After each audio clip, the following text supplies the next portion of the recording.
Shalom, Bapak Ibu, Saudara-saudari yang dikasihi Tuhan. Renungan hari ini terambil di dalam Matius pasal yang ke-26, ayatnya yang ke-36 sampai dengan 38. Kemudian dilanjutkan ayat yang ke-40 sampai dengan ayatnya yang ke-42. Demikian bunyi firman Tuhan. Maka sampailah Yesus bersama-sama murid-muridnya di suatu tempat yang bernama Getsemani. Lalu ia berkata kepada murid-muridnya, "Duduklah di sini sementara aku pergi ke sana untuk berdoa." Dan ia membawa Petrus dan kedua anak Zebedeus sertanya, maka mulailah ia merasa sedih dan gentar. Lalu katanya kepada mereka, "Hatiku sangat sedih, seperti mau mati rasanya. Tinggallah di sini dan berjaga-jagalah dengan aku." Setelah itu ia kembali kepada murid-muridnya itu dan mendapati mereka sedang tidur. Dan ia berkata kepada Petrus, "Tidakkah kamu sanggup berjaga-jaga 1 jam dengan aku? Berjaga-jagalah dan berdoalah, supaya kamu jangan jatuh ke dalam pencobaan. Roh memang penurut, tetapi daging lemah." Lalu ia pergi untuk kedua kalinya dan berdoa. Katanya, "Ya Bapa, ya Bapakku, jikalau cawan ini tidak mungkin lalu, kecuali apabila aku meminumnya, jadilah kehendak-Mu."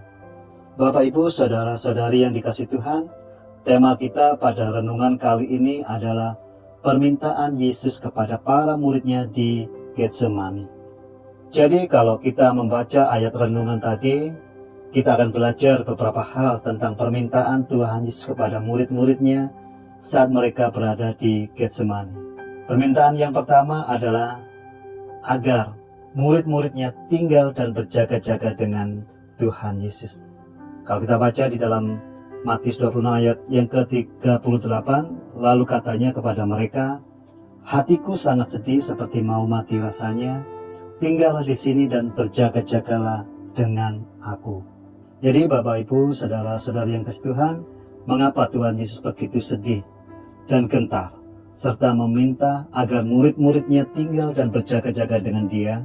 Karena Tuhan tahu bahwa saatnya telah tiba untuk menyerahkan dirinya menjadi korban bagi penebusan dosa umat manusia. Karena pada saat itu Tuhan tahu bahwa Ia akan dikhianati oleh Yudas Iskariot. Ia juga tahu bahwa Ia akan disangkal oleh Petrus, dan Ia pun juga tahu bahwa Ia akan ditinggalkan oleh murid-muridnya serta ditolak oleh orang-orang Yahudi. Bapak Ibu, Saudara-saudari yang Tuhan, Tuhan Yesus tidak takut jikalau Dia harus mati dipaku di atas kayu salib, tetapi Dia sangat gentar karena Bapanya akan memalingkan wajahnya dan meninggalkan Dia, karena Dia harus menggantikan hukuman dosa buat kita. Di saat Tuhan Yesus ingin agar Ia bisa bersama-sama dengan murid-muridnya di hari-hari terakhirnya melalui kehadiran dan doa mereka di Taman Getsemani, tetapi apa yang terjadi justru sebaliknya. Murid-murid Tuhan Yesus tertidur. Bukannya mereka berdoa bersama-sama dengan Tuhan Yesus atas kesedihan atau apa yang akan dialami oleh Tuhan Yesus. Pelajaran rohani yang bisa kita petik dari kejadian tersebut adalah, kalau ada orang yang menceritakan kesedihannya, penderitaannya kepada kita, janganlah kita bersikap acuh tak acuh. Yang harus kita lakukan adalah peduli dan berempati serta mendoakan orang tersebut. Yang menjadi pertanyaan bagi kita sekarang adalah, maukah kita menemani orang yang sedang bersedih, khususnya bagi orang yang mengalami duka cita? Maukah kita menemani orang yang sedang berbaring menderitakan sakit penyakit? Maukah kita menemani orang yang sedang berputus asa? Ataukah kita sama seperti murid-murid Tuhan Yesus yang tertidur, tidak peduli atau tidak mau tahu akan penderitaan orang lain?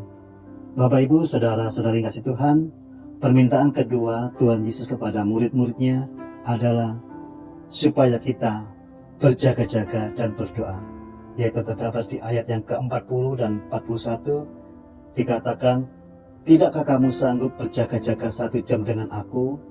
Berjaga-jagalah dan berdoalah, supaya kamu jangan jatuh ke dalam pencobaan. Roh memang penurut, tetapi daging lemah." Bapak Ibu, Saudara Tuhan, Tuhan Yesus mengajarkan kepada kita betapa pentingnya mempergunakan waktu dan kesempatan untuk senantiasa berjaga-jaga dan berdoa, walau hanya untuk 1 jam saja. Hal berdoa seringkali dianggap remeh dan sepele oleh kebanyakan orang, termasuk orang-orang Kristen. Namun dalam prakteknya, ternyata berdoa tidak mudah untuk dilakukan.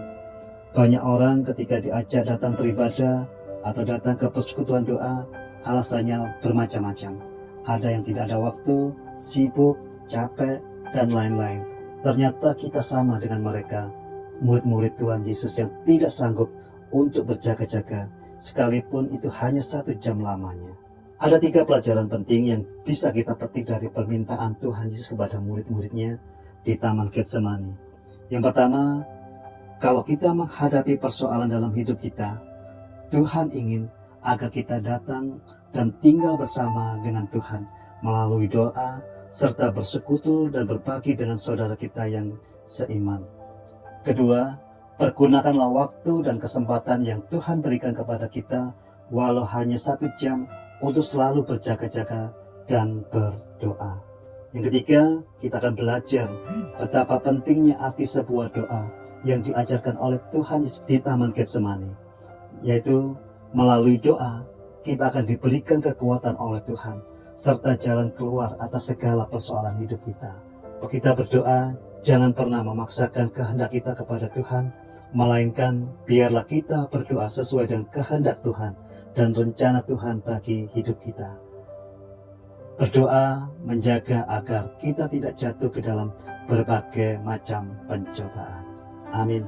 Kiranya Tuhan Yesus memberkati.